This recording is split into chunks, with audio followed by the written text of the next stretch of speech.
My name's Ellie. I work at the British Antarctic Survey here in Cambridge. And I'm based in the AI lab, but I do a lot of work with the Wildlife from Space group here at BAS. So my talk today is going to be on using AI for wildlife monitoring from space. So the main part of the talk, I'll actually be talking about albatrosses, which is a project I worked on during my PhD with BAS. But then towards the end, I'll talk about how we're applying similar methods to walrus, which is a nice local species in Svalbard. So like I said, for the talk outline, I'll start with a bit of background of albatross surveys, how and why we're using satellites to do those. I'll then give a bit of background on an automated method we used for detecting the albatross, which was a convolutional neural network approach. I'll present some results from that study, particularly talk a bit about how we can assess the results with ground truth uncertainty. And then at the end, I'll talk about a few applications for other species, which is a more recent project I've started here at BAS. So for a bit of background, so why are we wanting to monitor albatross or a lot of other species? So for albatross in particular, one of the reasons we want to monitor them is they're quite under threat.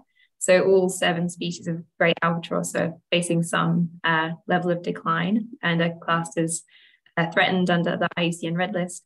So it's really important that we collect regular data so we can monitor populations and see how the health of the population changes over time and in response to different environmental conditions. But the reality of monitoring species in a lot of these remote polar regions is really challenging. So the surveys can be really expensive if you do them by foot, plane, or boat. So that means there can be really long data gaps when we come to monitoring these kind of species. So that means it's really difficult to sort of infer these population trends because we can have gaps for the albatross of up to like 40 years in some islands. So we just don't know really what's causing these declines. So this is where very high resolution satellite imagery can help us. So there's now a network of sort of very high resolution sensors which capture images of the Earth at sort of sub 1 meter resolution. One of the benefits of using satellites is obviously they can image these really remote locations. And they do it in a non-invasive way. So they passively collect imagery. We don't have to disturb the wildlife or the environment. And they also provide a permanent visual record so we can analyze the same image and do further analysis compared to, say, field-based studies where you might just record your observations on a day but not have anything to sort of permanently check it. The satellite that we're using in particular is called the WorldView 3. So that's from an American satellite company called Maxar, and it was launched in 2014, and it samples at 31 centimeter spatial resolution. So that means every pixel in the image is about the size of an A4 sheet of paper. So you can imagine that you can start to see a really high level of detail. And the thing that we were interested in was whether we can see albatrosses using this WorldView 3. So this was a study that Peter Fetwell here at BAS, along with some colleagues, conducted in 2017. And he was looking to see if we could identify the wandering albatross, which is the largest species in WorldView imagery. And the answer of can we see them is yes, we can, just about. So albatrosses have a body length of about 1.2 meters. So in the WorldView imagery, they show up as these sort of 4 or 5 pixel white dots against their green nesting habitat. So I forgot to say, we survey them when they're nesting on their island chains in the sub-Antarctic islands. So that study kind of answered the first question of whether we could see them. The next question is, how do we count them? So currently this would be kind of done manually. So you download the satellite image to your computer and then usually grid it and systematically search through and click on any white dot which you think is an albatross. So there's obviously limitations to doing this. It's very time consuming. It doesn't sort of scale well when we're looking at conducting these surveys over larger areas or more frequent time intervals. And it's also really subjective. So you tend to find different people annotating the same image would get different results because the albatross are just such small features and there's a lot of uncertainty. So I'll come back to that a bit in a second. So the aim of this project was to develop an automated method for counting the wandering albatross in the WorldView 3 imagery. So when developing an automated method, I've sort of broken this into 3 main stages. So the first stage, which is usually the most laborious, but also kind of the most important, is building a data set. So for us, we had 4 images of different colonies in the Southern Ocean. So there was 2 on South Georgia and some in the French overseas territories. Altogether, we found 2,000 examples of albatross, which were manually annotated. I've just shown some zoom in patches here to note a few things.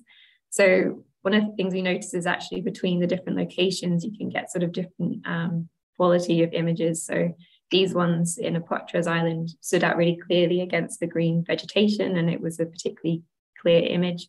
Whereas some of the images, the background vegetation is a bit more yellow and the albatross don't quite contrast as well. So there can be different challenges in annotating the different images.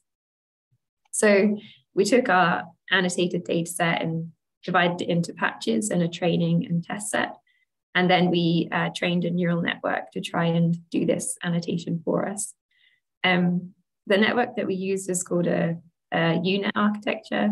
So it's a CNN, which was originally developed for biomedical image analysis, but it's really popular and used a lot in very high resolution image classification and detection. So the basic principle of a CNN is that we have our annotated patches of satellite imagery, and then we have a corresponding ground truth. So I've made those annotations into sort of a segmentation mask. So there's a 1 wherever the pixel is an albatross and a 0 elsewhere. And then during the training process, you input the images, and the center of the network is a lot of tunable parameters, which are basically learned over the training process. So you input an image and come out with a prediction. And then you compare the predicted output to your known ground truth and compute the error between that initial prediction and the ground truth. So the idea over time is that you minimize the error between your predictions and the ground truth, and you start to get, like you can see in this image, a sort of prediction which matches your optimal solution from the annotations. And so this is how we trained the CNN to do the albatross counting on our training data set. And then we ran it through our reserved and unseen test data set and to try to see how well it performed sort of in action. So then it goes through to checking the results. I thought I would just put how we sort of analyze the results for object detection. So we break it down into correct detections, a true positive, so which is shown here in green. So that's where an albatross was labeled in the data set and the network correctly detected it. We also have 2 types of error. So we have false positives where the network detects an albatross, but one wasn't labeled in the data set. And then a false negative where an albatross is labeled in the data set, but the network missed it. So you can quantify these values into 2 measures called recall and precision. So recall kind of gives you a measure of all the annotations, how many did the network correctly retrieve? And then precision tells us of all of the network detections, how many were actually correct. So there's a trade-off between these 2 values, and you can threshold the predictions at different values as well. So that gives us a precision recall curve, which you want to try and ideally maximize the area under this curve. So you want to get as close to 1 as possible. On this, I've done a sort of smaller example here, but if you're looking for a good operating point for the network, we find that we get perhaps in this example 80% precision and 80% recall. So we'd be correctly detecting 80% of albatross, but we'd be falsely predicting an extra 20%. But you can see there's still room for improvement in this example. So ideally, we'd want to reach 100% precision recall, which is kind of the aim of all these methods. But when it came through to analyzing the results for this network, we found actually quantifying the true positives and false negatives got really difficult because there is so much uncertainty in the annotations. So I just put some examples here from those 4 images, and you can see that sometimes the false positives actually easily could have been labeled as an albatross, and this false negative, it's really difficult to tell the difference. So this came back again to the quality of our ground truth annotations. And so I put a reference to the paper here for more details, but we basically looked at how accurately humans annotated those 4 images that I showed. So we had 6 observers in total, and we calculated the sort of average human performance on the 4 images in the data set. And we found that it did vary quite a lot. So with our Anenkov image, which is this kind of dark and a bit hard to count one, we got an average human accuracy of 67%. Whereas for Apotres, which is this nice kind of clear image where they stood out really well, we got 92% agreement between the human observers. And so when we benchmarked the results of the network in comparison to that, we actually found it was performing as well as the human observers. So this was kind of a point about, the network's not able to perform better than the ground truth it's trained on. So like I said, there's more details in the paper I put a reference to there. The next steps for this project, and it kind of follows on quite closely from what I was talking about, is we're extending it over much larger areas. So this is a project which is being led by Marie Attard now here at BAS. And it's a big citizen science project to try and count all of the albatrosses across South Georgia. So this map shows the locations where we've passed imagery for over the last year. And it's a Darwin Plus initiative that we're running with RSPB and the government of South Georgia. And it was kind of good timing because it was actually just launched yesterday. So the website's now live. I'll try and put a link in the chat after the talk. So if you like, you can sign up and have a go at trying to count the albatrosses in these WildView-3 images. So once we have this data, we'll then have more training data to train some, to improve this convolutional neural network.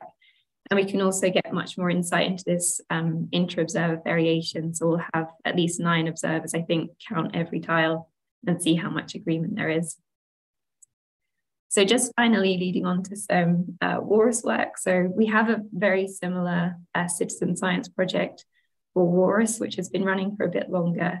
That's a joint project with WWF and BAS. It's being led by Hannah Cubanes here at BAS. And this is the same idea, but we're using WildView to monitor walrus instead. So again, I encourage you to check it out. I think there's a new set launched today. The part of this project that I'm working on is actually using lower resolution satellites to monitor the walrus. So here we have an example that you might see in that citizen science campaign from WildView-3. So you can see that actually in this, you could begin to count almost individuals, even though they're really lumped together.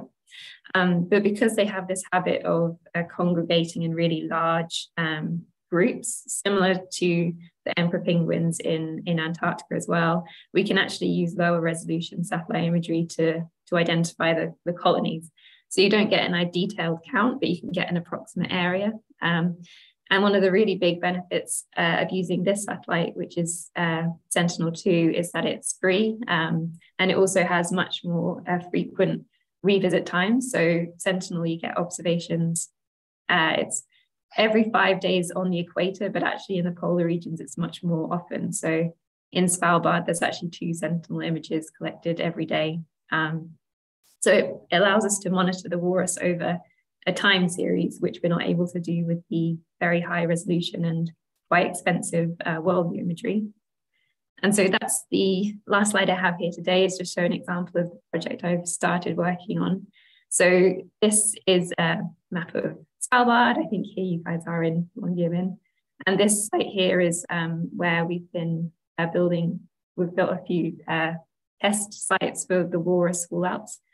So this image here, if I start it playing, you should see this sort of red blob appear on the peninsula. And this is the haul out of walrus. And what we notice in this is that the number of walrus present does change quite significantly day to day. So that's one of the challenges we have when only collecting an image of a single day. It's not entirely representative. We might just happen to capture them when there's no walrus, or we might get them when there's a really large congregation. So using these Sentinel time series, we're looking to try and sort of give an estimate of how the walrus population varies in these sites over the course of the fallout period, so that we can correct the population counts. So this is something I'm currently building up the data set and hoping to apply similar methods that I used for the albatross to the walrus. So thanks all I've had today. Thanks very much for listening, and to my collaborators on these projects. It's Peter Fretwell, Hannah Baines, Maria Todd and Richard Phillips at BAS, and then Mikhail Masiewicz and Jeff French, who I worked with at UEA, particularly on the albatross project.